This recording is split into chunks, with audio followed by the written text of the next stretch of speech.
नमस्कार साथियों, मेरा नाम है सतीश शर्मा और फीडर के एमसीक्यूज़ में आज एक और क्लास हम लेकर के आए हैं। तो जो भी साथी चैनल पे नए हैं उनको मैं बता दूं कि हम यहाँ पे फीडर इंस्ट्रक्टर की तैयारी के लिए और जो बच्चे आईटीआई कर रहे हैं या रेलवे की तैयारी कर रहे हैं उनके लिए यहाँ पे एमसीक्यूज़ की क्लासेज लेकर के आ रहे हैं। तो हमने निमी की जो पीडीएफ्स थी कल उनका एक वीडियो डाला था, उसके आगे के वीडियो भी आज शाम तक और अपलोड कर देंगे। उस बीच कुछ इम्पोर्टेंट क्वेश्चंस मैंने कल बैठ करके तैयार किए हैं खुद से टाइप करके, जो मुझे सही लगे, अच्छे लगे, जिनकी जानकारी मैं आपके साथ में शेयर करना चाहता हूं। आई होप कि आपकी तैयारी भी अच्छी है, लेकिन उन चीज़ों को और थोड़ा सा बारीकी से हम यहाँ पे देख लेंगे। तो कुछ 20-25 क्वेश्चन मैंने यहाँ पे तैयार किए हैं, तो अभी उसको हम देखेंगे आपके साथ। तो बने रहिए वीडियो में एंड तक, एक भी क्वेश्चन छूटना नहीं चाहिए। जिस भी साथी ने चैनल पे पहली बार आए हैं वो चैनल को सब्सक्राइब कर लें भाई ज़रूर, ताकि आगे के जितने वीडियो आते रहे वो आपको नोटिफिकेशन मिलता रहेगा। बेल आइकन प्रेस कर लेना। और जो साथी वीडियो देख रहे हैं भाई वो लाइक और कमेंट में कुछ लिख के ज़रूर जाएँ कि उनको अच्छा लगा, बुरा लगा, या क्या सुधार हम कर सकते हैं इसके रिगार्डिंग। तो देरी ना करते हुए हम पहला क्वेश्चन देखते हैं, आपके सामने ही है।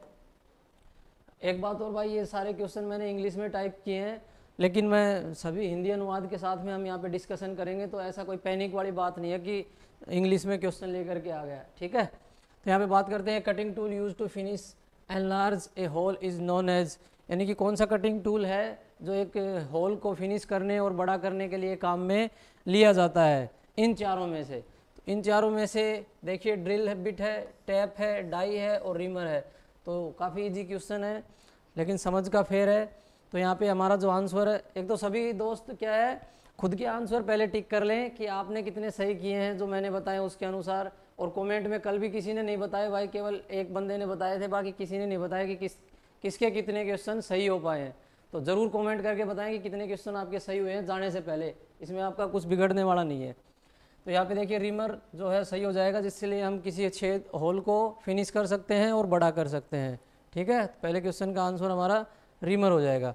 अब क्वेश्चन नंबर 2 आपके सामने, विच one of the following metals does not require any coolant during rhyming, ऐसी कौन सी मेटल है जो रिमिंग करते समय कूलेंट की आवश्यकता नहीं पड़ती जिसको, या कोई भी मशीनिंग क्रिया उसके ऊपर जब हम करते हैं तो उसके लिए हमें कूलेंट की आवश्यकता नहीं पड़ती है। ऐसी कौन सी मेटल है? इनमें एल्यूमिनियम, कास्ट आयरन, कॉपर और स्टील, चारों में से आपको बताना है कि कौन सी मेटल को मशीनिंग करते समय हमें कूलेंट की आवश्यकता नहीं पड़ती, ऊपर से हमें कोई ऑयल या कूलेंट डालना नहीं पड़ेगा, ठीक है।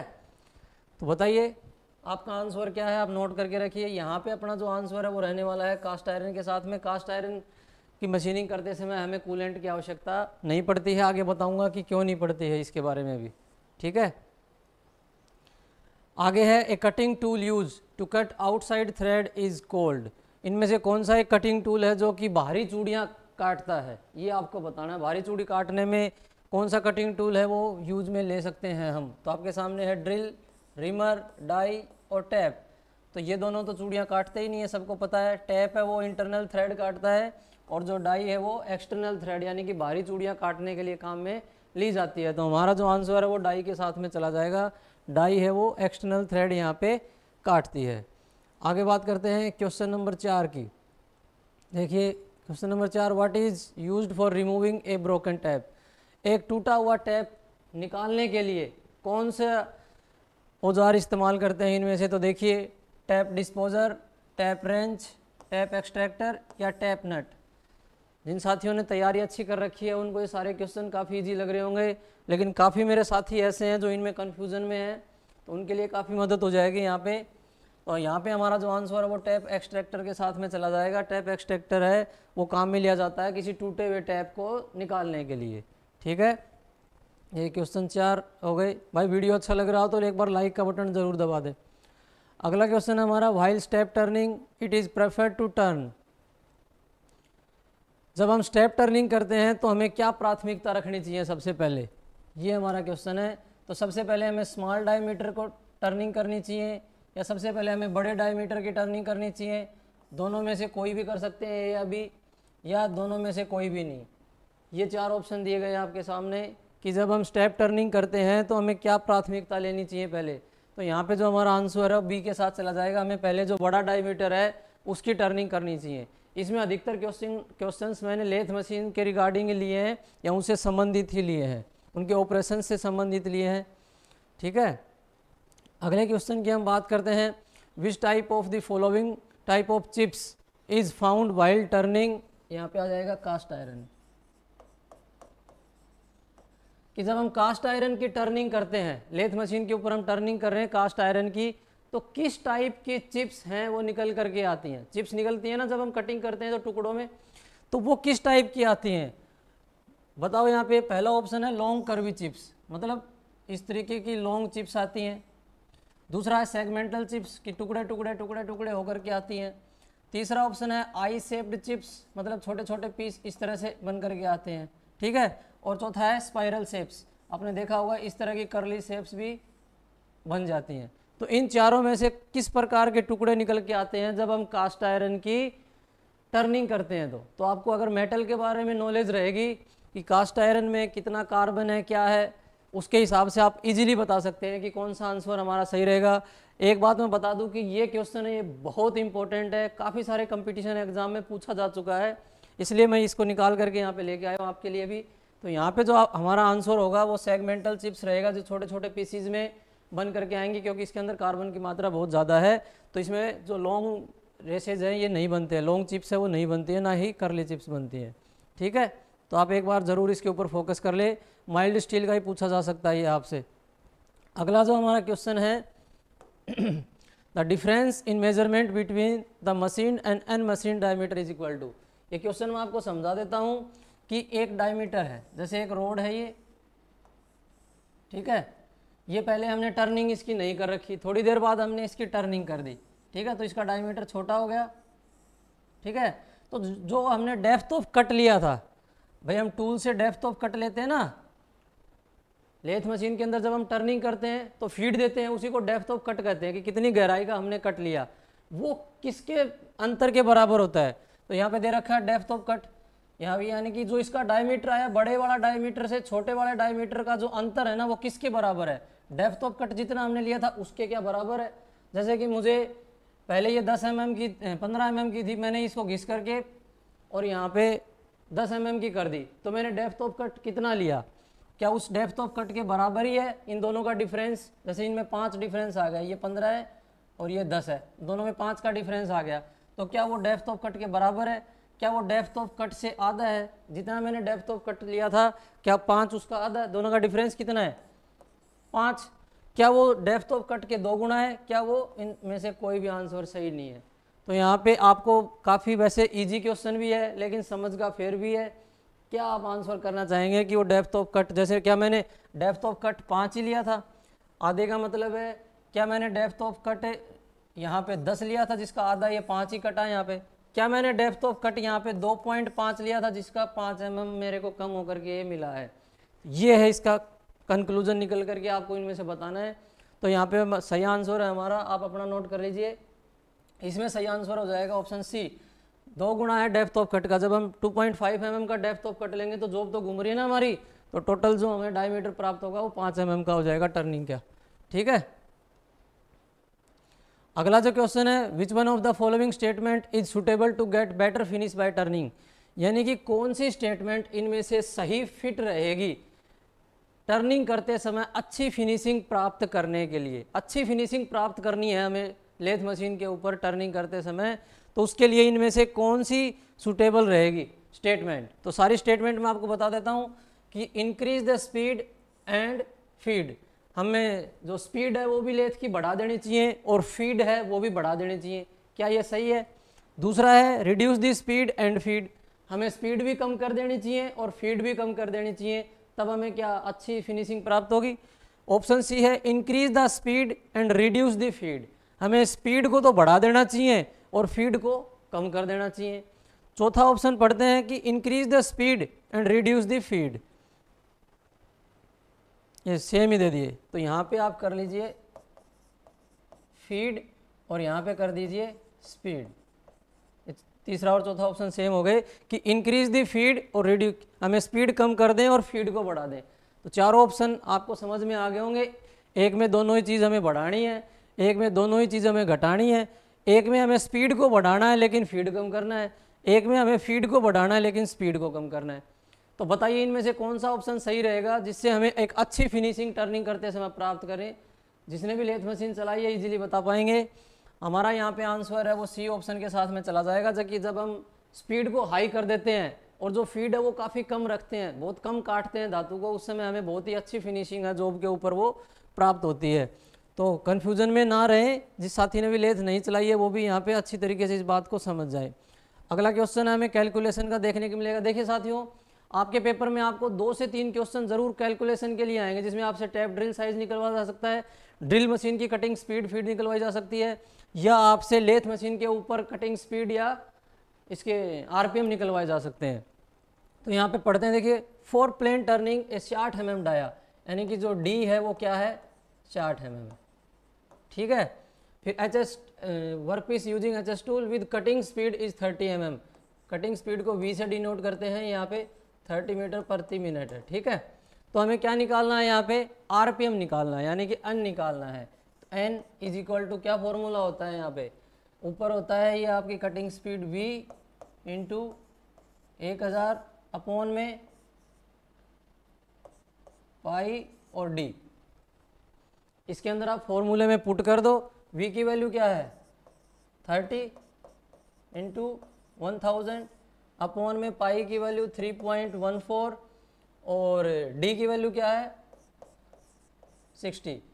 इसको जब हम सोल्व करेंगे ना तो हमारा जो आंसर है वो 159 पॉइंट समथिंग आएगा। तो ऑप्शन में 159 है, हमारा ये आंसर करेक्ट हो जाएगा। देखिए इसमें तो हमसे क्या पूछा गया है आरपीएम। अगर हमसे कटिंग स्पीड पूछते ना, V की वैल्यू पूछते कि V निकालो, तो V निकालने का फॉर्मूला होता है पाई डी एन अपॉन में 1000, ठीक है। अगर आपसे कटिंग स्पीड पूछे तो आपको ये फॉर्मूला लगा देना है, आपको D की वैल्यू दी मिलेगी, आरपीएम दिए मिलेंगे, ठीक है। अगर आपसे N पूछे यानी कि आरपीएम निकालना पूछे तो आपको ये फॉर्मूला लगाना है V इंटू 1000 अपॉन में पाई डी। तो D की वैल्यू आपको दी गई है, V की वैल्यू आपको दी गई है, आरपीएम आपको निकालने हैं, ये फॉर्मूला आपको पुट करना है, इजीली आपका आंसर आ जाएगा, ठीक है। समझ में आया होगा मेरे ख्याल से सभी को। अगला क्वेश्चन देखते हैं, which one of the following factor is required to selection the feed when turning a job, कि कौन सा फैक्टर लागू होता है जब हम कितनी फीड दें किसी जॉब के ऊपर, ये तय करना हो हमें। तो क्या क्या फैक्टर देखने पड़ते हैं फीड देने से पहले। तो उसमें ऑप्शन ए टूल जियोमेट्री देखना होता है, या सरफेस फिनिश रिक्वायर्ड कैसी चाहिए हमें, या टाइप ऑफ कूलेंट कौन सा यूज कर रहे हैं हम, इनमें से कौन सी चीज़ देखनी होती है। चौथा ऑप्शन है ऑल ऑफ दी अबव। आपका आंसर बताइए क्या है। तो यहाँ पे अपना जो आंसर है वो हो जाएगा ऑप्शन डी। ये सारी चीज़ें देख करके ही हम फीड का चयन करते हैं कि हमें फीड ज़्यादा देनी है या कम देनी है, कौन सी देनी है, ये सभी चीज़ें उसके लिए लागू रहेंगे, ठीक है। सारे फैक्टर हमें यूज में लेने पड़ेंगे भाई। अगला क्वेश्चन है, which range of cutting speed is set for turning A mild steel using HSS tool, यानी कि HSS टूल से जब हम माइल्ड स्टील की टर्निंग करते हैं लेथ मशीन के ऊपर, तो हमारी जो एक अच्छी स्पीड है वो क्या रहनी चाहिए कटिंग स्पीड। इन चारों में से आपको बताना है। तो ये तो भाई आपको याद ही करनी पड़ेगी, इसका और कोई ज़रिया नहीं है। ऐसा क्वेश्चन आपको देखने को मिल सकता है। तो यहाँ पे हमारा आंसर है वो ऑप्शन बी के साथ में चला जाएगा। 35 से 50 मीटर प्रति मिनट की स्पीड हम माइल्ड स्टील के लिए रख सकते हैं। अगला जो क्वेश्चन है देखिए, counter boring is done for, counter boring किसके लिए की जाती है। 4 ऑप्शन दिए गए हैं, deburring holes and enlarging holes to accurate size, hole का साइज बढ़ा देना, फिनिशिंग होल्स, होल की सफाई करने के लिए करते हैं, accommodating socket head screw, socket head screw का जगह प्रदान करने के लिए की जाती है। तो इन चारों में से आपको बताना है काउंटर बोरिंग किस लिए की जाती है। तो देखिए ये जैसे कोई सतह है,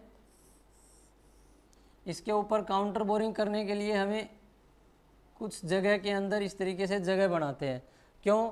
ताकि जो सॉकेट हेड स्क्रू है या कोई हमारा बोल्ट है, ये इस तरह का इसका हेड है वो इसके अंदर ही फिट बैठ जाए यहाँ पे, ठीक है। इस तरीके से ये बॉडी से बाहर नहीं रहेगा हमारा, ठीक है। इसलिए हम काउंटर बोरिंग करते हैं।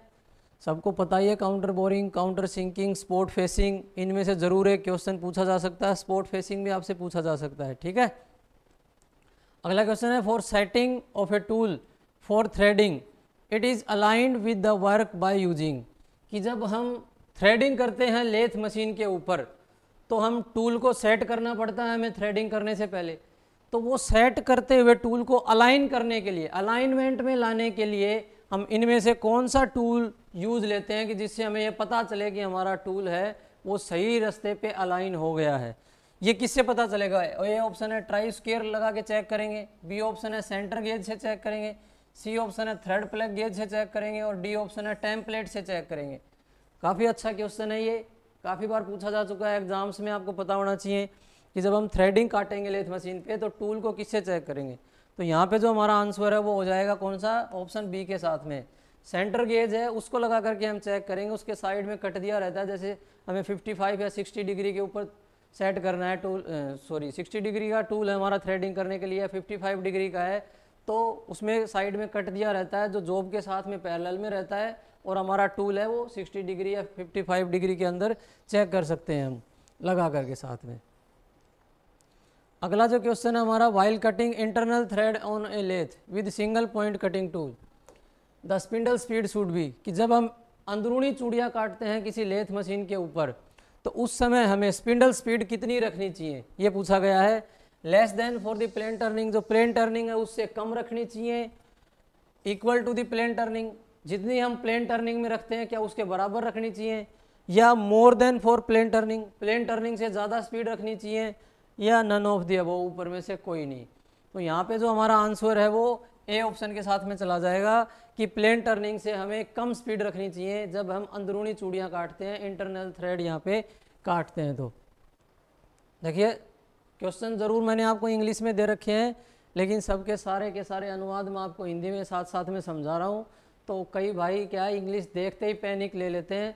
भाई मैं आपको एक बात बता दूँ, आपका जो पेपर आएगा उसमें ऐसा हो सकता है कि इंग्लिश में क्वेश्चन का मतलब कुछ और हो, हिंदी में उसका मतलब कुछ और निकल के आ रहा हो, लेकिन प्रत्येक पेपर में लिखा रहता है कि जो फाइनल आंसर माना जाएगा वो इंग्लिश के अकॉर्डिंग माना जाएगा, ठीक है, ना कि हिंदी के अकॉर्डिंग माना जाएगा।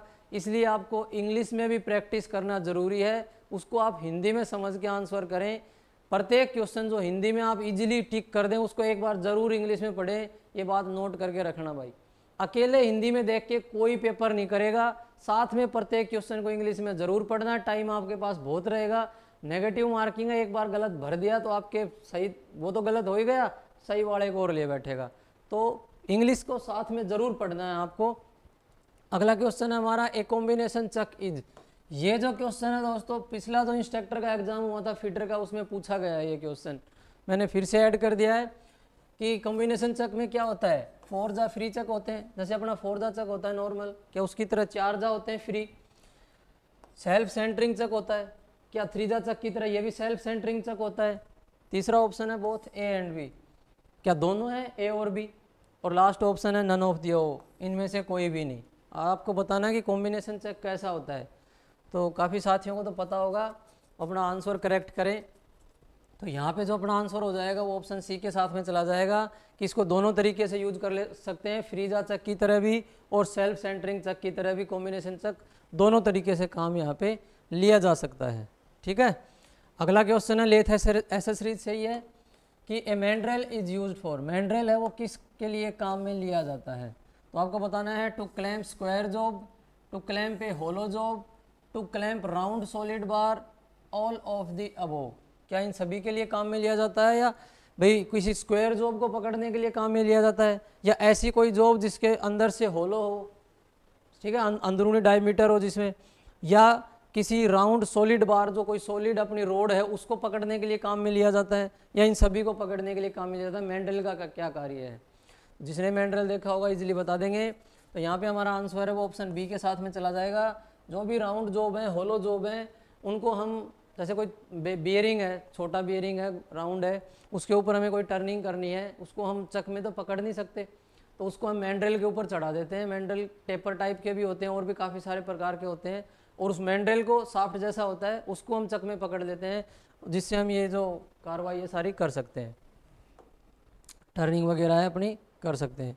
अगला क्वेश्चन है live centre is clamp with, जो लाइव सेंटर है वो किस में पकड़ा जाता है, टेल स्टॉक में, लेथ स्पिंडल में या दोनों में या नन ऑफ द अबव, कि जो लाइव सेंटर है वो कहाँ पकड़ सकते हैं या किस में पकड़ा जाने पर लाइव सेंटर कहलाता है, तो या टेल स्टॉक में पकड़ सकते हैं या लेथ स्पिंडल में या दोनों में ही पकड़े लाइव सेंटर कहलाता है। तो यहाँ पे हमारा आंसर हो जाएगा वो लेथ स्पिंडल में हो जाएगा, क्योंकि लेथ स्पिंडल में जब हम सेंटर लगाते हैं तो वो साथ में घूमता है, इसलिए उसको लाइव सेंटर कहते हैं। टेल स्टॉक में क्या है, वो घूमता नहीं है भाई, तो वो डेड सेंटर कहलाता है। अगला बहुत ही शानदार क्वेश्चन है जो आपको कंफ्यूजन में डाल सकता है। Which formula is correct for taper ratio. Taper ratio के लिए कौन सा फॉर्मूला यहाँ पे सही है? देखिए option d minus D upon में l, बी ऑप्शन है d माइनस डी अपॉन में 2l, सी ऑप्शन है d माइनस 2d अपॉन में l, डी ऑप्शन है d माइनस डी अपॉन में l इंटू डी। आपको बताना है कौन सा आंसर सही है। यहाँ पे काफ़ी साथी आंसर टिक कर चुके होंगे। ये पिछली बार इसी तरीके का, ये क्वेश्चन तो मैं नहीं कहूँगा लेकिन इसी तरीके का क्वेश्चन पूछा गया है। तो यहाँ पे अपना जो आंसर है वो बताइए भाई किस में जाएगा? अपना आंसर वो ए ऑप्शन के साथ में चला जाएगा। अब बात आ गई कन्फ्यूजन की, काफ़ी साथी सोच रहे होंगे कि यहाँ पे आंसर है वो बी होना चाहिए था। हमने तो देखा है भाई d माइनस डी अपॉन में 2l होता है, तो वो मैं आपको बता दूँ, जब यहाँ पे लिखा हुआ हो टेपर एंगल, कि टेपर एंगल कैलकुलेट करने के लिए फॉर्मूला क्या है, तो उसमें क्या फॉर्मूला रहेगा, tan थीटा या tan alpha is equal to D minus D upon में 2l। ये फॉर्मूला जब एंगल लिखा रहे यहाँ पे रेशियो की जगह तो 2l आएगा, और जब यहाँ पे सिर्फ रेशियो लिखा हुआ है तो सिर्फ l आएगा। ये बिल्कुल निमी की बुक से लिया गया है सारी चीज़ें, इसमें बिल्कुल भी कन्फ्यूज़न नहीं होना है भाई। फिर से बता देता हूँ कि अगर टेंजेंट के साथ में दिया गया है, एंगल पूछा गया रेशियो की जगह, तो यहाँ पे 2l आएगा वो अपॉन में। लेकिन अगर सिर्फ रेशियो पूछा गया है, यहाँ पे टेंजेंट नहीं है, देखिए ये k इज इक्वल टू में भी पूछ सकते हैं, k is equal to D minus D upon में l, तो भी यही आंसर सही होगा, d माइनस डी अपॉन में l। ए ऑप्शन हमारा सही है जब रेशियो पूछा गया। अगर एंगल पूछा जाता तो tangent alpha is equal to D minus D upon में 2l। ठीक है, अल्फा को हाफ करने के लिए हम 2 नीचे कर देते हैं। अगला क्वेश्चन है यहाँ टेपर से, which is not a standard Morse taper. इनमें से कौन सा एक स्टैंडर्ड मोर्स टेपर नहीं है, ये आपको बताना है।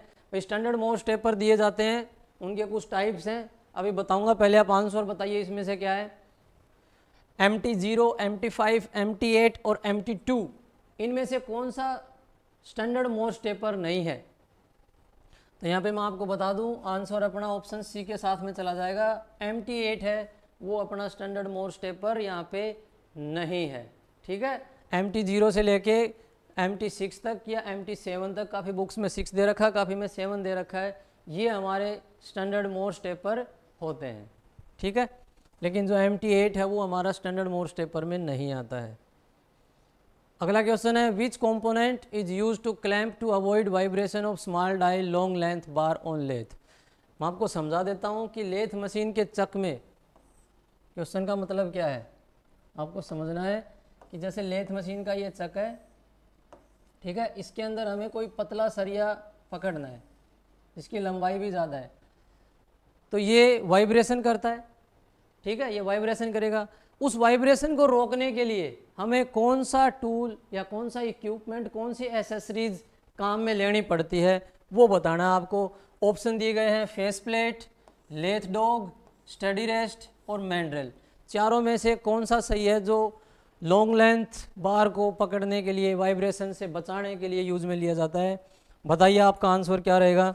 तो यहाँ पे जो आंसर सही रहेगा वो स्टडी रेस्ट रहेगा। स्टडी रेस्ट आते हैं 2 प्रकार के, उनमें से कोई भी एक हम यूज़ में ले सकते हैं। ठीक है, उनका डायग्राम भी आ सकता है कि स्टडी रेस्ट ये कौन सा है और ये कौन सा है, वो आपको बताना रहेगा वहाँ पे। ठीक है,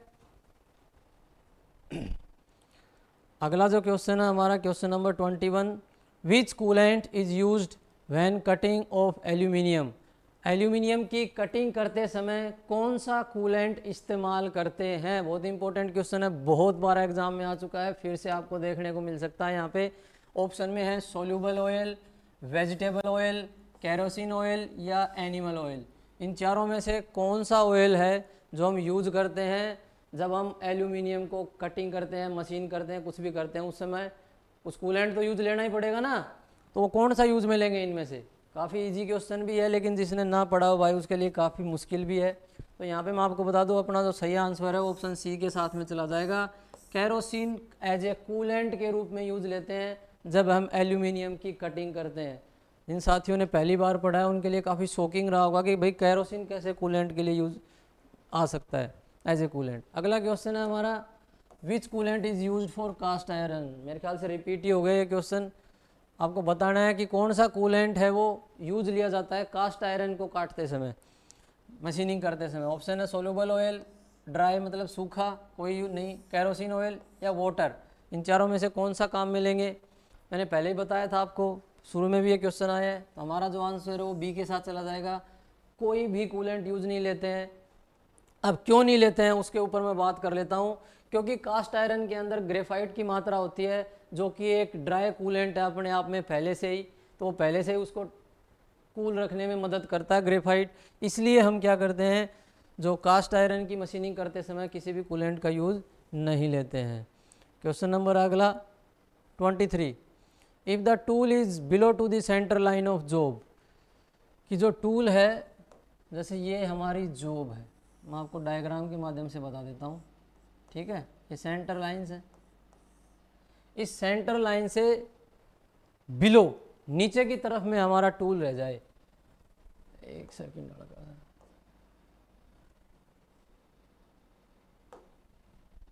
ये सेंटर लाइन यहाँ आ गई, ठीक है। तो अब मैं टूल ड्रॉ करता हूँ यहाँ पे।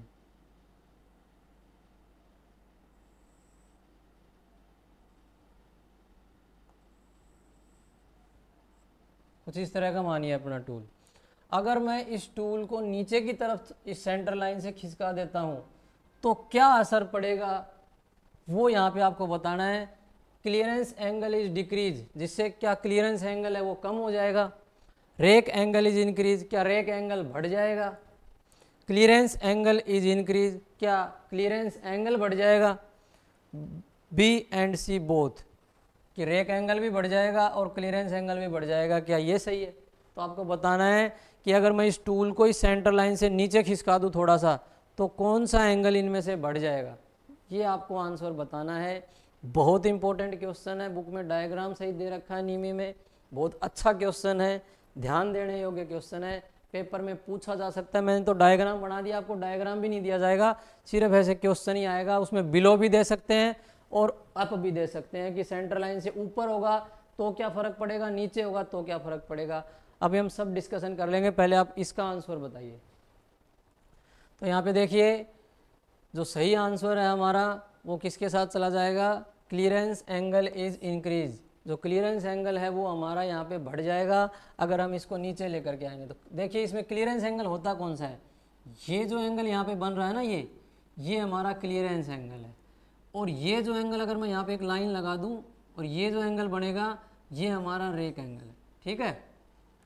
तो अगर इसको हम नीचे लेकर के आएंगे तो ये जो नोक है इसके नीचे आ जाएगी, तो रेक एंगल है वो डिक्रीज हो जाएगा और ये जो जगह है वो बढ़ जाएगी नीचे वाली, तो हमारा क्लियरेंस एंगल है वो बढ़ जाएगा।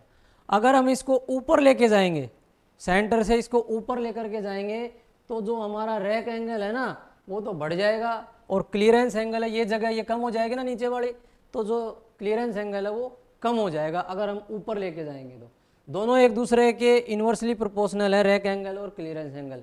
अगर रेक एंगल बढ़ेगा तो क्लियरेंस डाउन हो जाएगा, क्लियरेंस बढ़ेगा तो रेक एंगल डाउन हो जाएगा, ठीक है। इनसे फ़र्क क्या पड़ता है, अगर हम क्लियरेंस एंगल बढ़ा दें, इसको नीचे ले आएँ, तो हमारी जो जॉब है इसकी जो नोक है वो टूटने का खतरा रहता है। लेकिन अगर हम इसको ऊपर ले जाएं, रेक एंगल बढ़ा दें, तो हमारा जो कटिंग है वो बहुत ही अच्छे से नहीं होगी और चिप्स सही तरीके से नहीं निकल पाएंगे, ठीक है। अगर क्लियरेंस एंगल, दूसरा एक नुकसान ये होगा, क्लियरेंस कम हो जाने से जो सरफेस एरिया कॉन्टैक्टिंग है ना टूल का नीचे का, ये ज़्यादा टच करेगा तो जो फ्रिक्शन है, घर्षण है, वो ज़्यादा पैदा होगा इसके अंदर। तो ये सारे पार्ट हमारे, आई होप कि आपको समझ में आ गया होगा। नहीं समझ में आया हो तो इसके ऊपर मैं स्पेशल एक वीडियो बना दूंगा, कमेंट करके बता देना भाई। क्वेश्चन ज़रूर आपको देखने को मिल सकता है, एक एक नंबर आपके लिए इंपॉर्टेंट है, बड़ा ही ध्यान से, जिस भाई के समझ में ना आए वो साथ साथ में नोट जरूर कर ले। अगला क्वेश्चन है what is the ratio of pin taper. Pin taper का रेशियो कितना होता है ये आपको बताना है। रेशियो दिए गए हैं 1:20, 1:40, 1:50 और 1:100। तो यहाँ पे हमारा जो आंसर है वो सी के साथ चला जाएगा।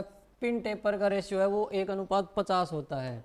और लास्ट क्वेश्चन मेरी तरफ से question number 25, what is the ratio of कीवे taper. कीवे taper का रेशियो कितना होता है ये आपको बताना है।